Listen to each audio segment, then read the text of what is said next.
And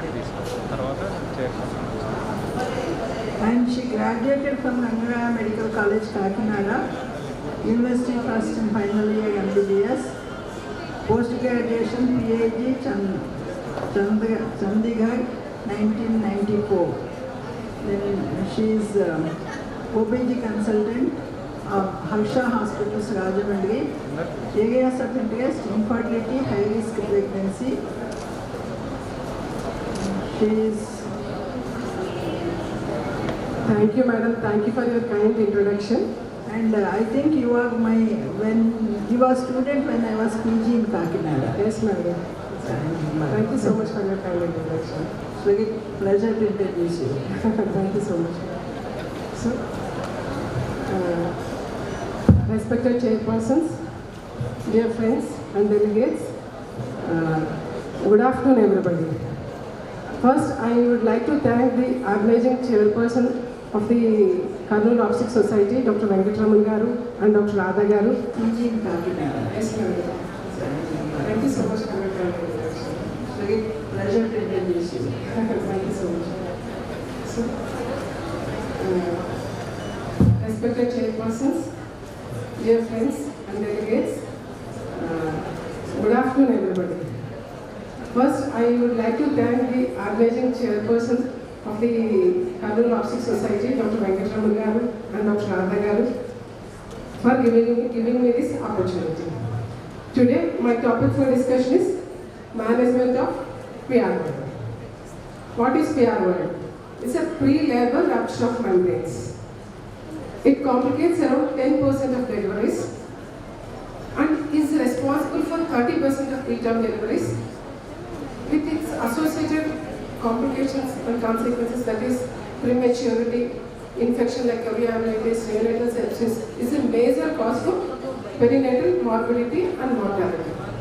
So, with appropriate evaluation and prompt management, we can improve perinatal survival in these cases. So, today I am going to discuss this topic under the headings of definition, risk factors, what is the clinical cause if unattended, and how to diagnose and how to manage this condition. So coming to definition, the rupture of fetal membranes prior to onset of labor or uterine contractions, irrespective of the gestational days. If it occurs after 37 weeks, it is known as term PROM. If it occurs between 24 to 37 weeks, it is known as preterm PROM. If it occurs at less than 24 weeks, it is known as pre-viable PROM, which accounts for less than 1% of cases. So why this division? Because the prognosis and management will differ in each of these gestation cases. Coming to pathophysiology, the key factor for the maintenance of the tensile strength of the fetal membranes is extracellular matrix. So any process that weakens the matrix will lead to PROM. So what are the risk factors? Again, in any other condition, they are not well understood. More than 50% doesn't have any obvious identifiable risk factor. And this table, this is a busy table, will show various maternal, uteroplacental and fetal risk factors which may lead to PROM. So important among them is infection, which is the most common underlying cause for PROM, which accounts for 32% of cases. APH, either in first trimester or second trimester, can lead to 3 to 7-fold increase in occurrence of PROM. If there is history of PROM during previous pregnancy, there is 20% chance for this patient to have a PROM during his pregnancy. Like any nutritional deficiencies, uterine overdistension, smoking, silent insufficiency, all these can lead to PROM. One more thing is iatrogenic PROM. After invasive intra-amniotic procedures like amniocentesis, PERFs and fetoscopy, there is increased chance for PROM. But the good thing is they will have better prognosis. Usually the PROM will recedes in these cases in the first week of pregnancy, and these babies will have around 90% of survival rate. So coming to diagnosis. The diagnosis of PROM is mainly clinical one. Usually the patient will present with a characteristic history of sudden gush of fluid from the vagina, and that will soak through their clothes. And sometimes they may present with a constant slow leak from the vagina, whether it is continuous or intermittent, and sometimes these patients may present with a constant abnormal wetness in the vagina and the perineal area. If a patient comes with this typical history, then we should do a sterile speculum examination to confirm the PROF. If there is a leak from the cervix or if there is a pooling of the fluid, amniotic fluid in the posterior vagina, it's a diagnostic of PROF. If you are unable to demonstrate this leak, then we can ask the patient to cough or to perform a Valsalva magnesium, or we can give a fundal pressure to look for the leak from the cervix. In some unusual cases, if it is not there, so we cannot, the patient is having typical history of PROF, and if you are unable to demonstrate the leak, then the ultrasound can help us. The very important thing during examination of the PROF patients is we should never do a distal examination unless this patient is going for a delivery immediately. Why? Because so many studies show that distal examination in these patients will increase the risk of occurrence of chorioamnitis and other infectious morbidities with their associated complications like maternal sepsis, neonatal sepsis, increased neonatal morbidity. And by doing speculum examination only, we can assess for the cervical parameters also, like the length of the cervix, dilation of the cervix, and we can also look for any part prolapse or in the presenting part, any prolapse of the presenting part. We can diagnose with this speculum examination only in these patients. So during the ultrasound, when we are in doubt of diagnosis, we can do ultrasound. If there is algohydramnios or anhydramnios, that is the presumptive of diagnosis of PROF. If this patient is having polyhydramnios, then we can exclude the diagnosis of PROF. If this patient is having a normal or low normal then there is a doubt. Then we have to take the help of laboratory tests, which I am going to discuss in my next slide. While doing ultrasound, along with the assessment of the amniotic fluid, we should look for other fetal parameters like biometry, biophysical profile and fetal position, and also cervical parameters like length of the cervix and the opening of the internal os. Coming to the laboratory test to diagnose PROF, that is nitrogen test. During this test, we will try to examine the pH of the vagina. Usually the normal pH is acidic, that is 3.8 to 4.2. In case of leak, it will become alkaline. Why? Because the pH of the amniotic fluid is alkaline, that is above 7. With the nitrogen test, when we introduce the nitrogen vapor into the posterior fornix of the vagina, the vapor will turn into blue. That will confirm our diagnosis. But there are so many false positives. Whenever it is contaminated with the semen, blood, in alkaline antiseptics, we give false positive test. For name, the amniotic fluid has the character of when it is dried on a microscopic slide, it will give an arborization, that is furning. So if there is a leak, if you take a swab from the posterior vaginal fornix and examine under the microscope, it will give a furning. That will confirm the diagnosis. There are many commercial tests are available nowadays. The main underlying principle of these commercial tests is to detection of the amniotic fluid protein. The presence of the trace amounts of amniotic fluid protein in vaginal secretions. There are many tests like AmnioSure, which will detect placental alpha microglobulin in the vaginal fluid, ROM test, which will detect PP12 and alpha fetoprotein, and active PROF, which will detect PP12 proteins in the vaginal fluid. So, according to ACOG guidelines, all these commercial tests to be only ancillary to the standard diagnosis. That is, whenever you are in doubt of diagnosis, then only you should take help of this test. So, to summarize the diagnosis, the patient will come with a typical history. Then we will do a speculum examination. If there is a leak, it's confirmed. If there is a no leak, then we will do the ultrasound. On the ultrasound, if it is algohydramnios, it's confirmed. If it is polyhydramnios, we can exclude the diagnosis. If the liquor is normal or low normal, then we should do some lab test. If it is positive, then we will confirm. If it is negative, then we will exclude the diagnosis. So coming to clinical course of PROF. Cessation of the fluid leak, that is resealing, which is very rare unless in few cases hydrogenic rupture like PROF following amniocentesis. These patients will have very good prognosis. Usually the routine clinical courses, all these patients will land up in active labor after the latency period. What is the latency period?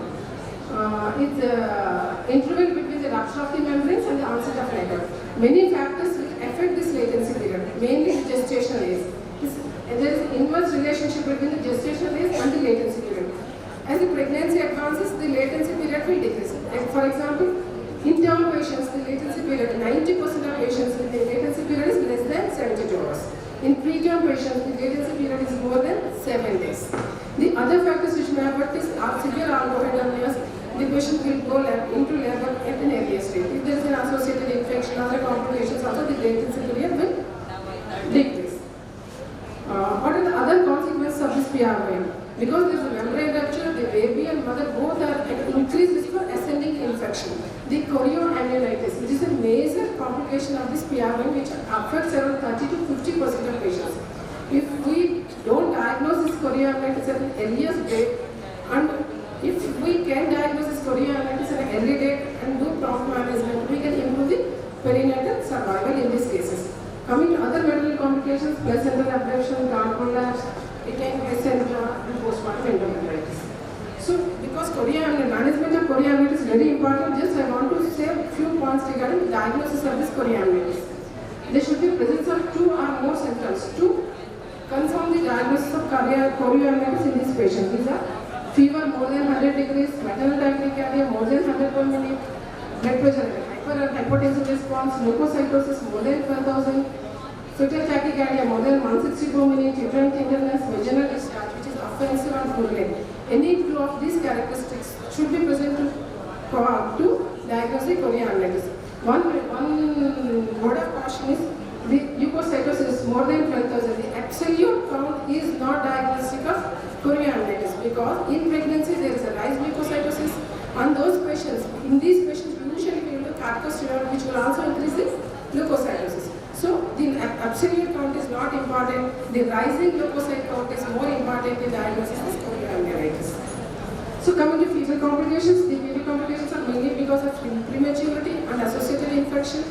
The prematurity can lead to respiratory distress syndrome, sepsis, intraventricular hemorrhage, necrotizing enteromyelitis, etc. And the neonatal mortality and neonatal deaths are also more common in these cases. Why? Because of this associated extreme prematurity, infection and car accidents. The most specific and rare complications of pre-viable PRVM are pulmonary hypoplasia and Porter's deformation sequence. These complications will occur when this PRVM happens in pre-viable stage. This is before 24 days when the development of the lung and the musculoskeletal development is not completed. Management. The management is very controversial in this obstetric practice. The prematurity is the primary risk for the baby, while infection-related morbidity is the most common risk for the mother. So there are so many controversial areas while managing, whether to go for expectant management or early intervention, whether to use antibiotics or corticosteroids. I try to show what evidence is. Coming to whether to deliver immediately or expectant management, the expectant management in case of preterm babies, if there is no complications, will help them to attain maturity and to decrease the prematurity related complications.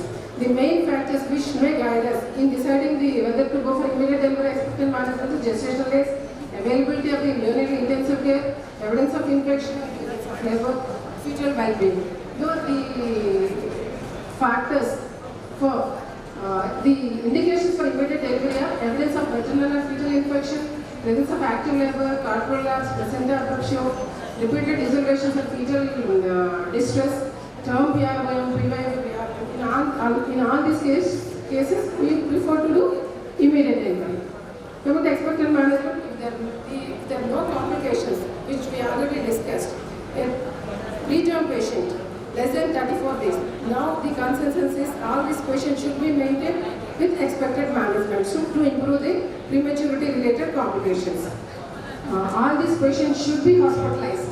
Why? Because the proper monitoring and early diagnosis of the occurrence of complications and prompt management will improve the perinatal survival rate. The home management can be accepted when a patient requests for it and if she fulfills the following conditions, that is, if she is a compliant woman, stable in hospital for 72 hours, and she lives near to the hospital and able to maintain the bed rest and family rest at home and willing to check their temperature 4-hourly and is able to maintain the DFMC chart and she is able to reach the hospital whenever there is a complication, then she can be allowed to home management. There are many trials which compared hospital management and home management. They show there is more chances for antenatal antibiotics, increased neonatal infection, complications and unexpected deliveries outside the hospital. So at present, we need further studies to determine the safety of home management. So at present, it is expectant management.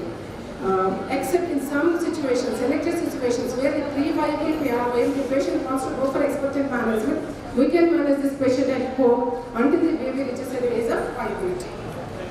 Coming to hospitalization, once the patient got hospitalized, then we should have a close maternal and fetal surveillance to look for any evidence of infection, development of complications or onset of labor. And all these patients should be monitored with a body, should be kept under a monitored bed rest. And fourthly, monitoring of temperature, pulse, fetal heart, curve like that. There should be careful watch of intra-intestinal DFMC chart should be done. Coming to glucocorticoids, again to ACOG, we should give anticorticosteroids between all patients between 24 to 34 weeks.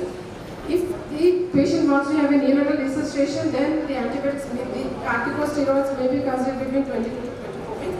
A single rescue course we can give if the initial course was completed before 28 weeks and more than 14 weeks. Multiple doses should not be given. Coming to antibiotic prophylaxis, again, the goal of antibiotic prophylaxis is to decrease maternal and fetal infections, delay the onset of labor, and many studies show this decreases the infection-related morbidity in these cases, and ACOG recommends antibiotics for all those patients with PRVM less than 34 weeks. Coming to tocolitis, there is no role for tocolitis except in case where we want to delay the delivery for 48 hours for the action of corticosteroids. Coming to magnesium sulfate, all those patients with PRVM between 23 to 32 weeks should receive magnesium sulfate to decrease the neurodevelopmental, to decrease the incidence of cerebral palsy. Artificial reselling, there is no role. So to summarize, term PRVM induction is recommended versus expected management. If the patient want to who decline prompt intervention, there should be a limited expected management up to 96 hours. If the PRVM progresses more than 18 hours, we should start antibiotic prophylaxis in these patients, and PGE2 gel and mechanical ventilators should be avoided in these cases to induce the labor. Coming to preterm PRVM between 24 to 34 weeks, expectant management is the consensus at present. All these patients should be hospitalized, and close fetal and maternal monitoring should be done to look for any evidence of occurrence of any complications, and prompt intervention should be done. Antibiotic prophylaxis should be given to all patients, and it should be approved 7 to 10 days only, should not be more than 7 days. The antibiotic prophylaxis, glucocorticoids and neuroprotectin should be given to all patients, and we should plan delivery around 34 to 36 weeks. Those patients between 34 to 37 weeks, we can manage them as a term PRVM. Coming to pre-viable PRVM, it's a real challenging situation in obstetric practice. There is increased maternal morbidity with expectant management and very little fetal benefit. So all these patients with pre-viable PRVM should be counseled for termination because the poor survival rate and the long-term complications are very heavy, like pulmonary hyperplasia, chronic lung disease, waters deformation sequences, and there will be more chances for developmental neurological abnormalities in this group of fetuses. So the patient should be counseled for termination. If she want to go for expectant management, then we can do home management in these patients until she reaches fetal viability, that is 24 to 26 weeks. Once the viability is reached, then we can admit this patient. Again, we should start close monitoring for the occurrence of any complications, and we should plan delivery. These are the recommendations. When to deliver? After 34 weeks. Mode of delivery, cesarean is not an indication. Special situation. Future pregnancies, because we already discussed 20% chances, all these patients should be started on progesterone from 16 weeks, and we should do cervical. Thank you.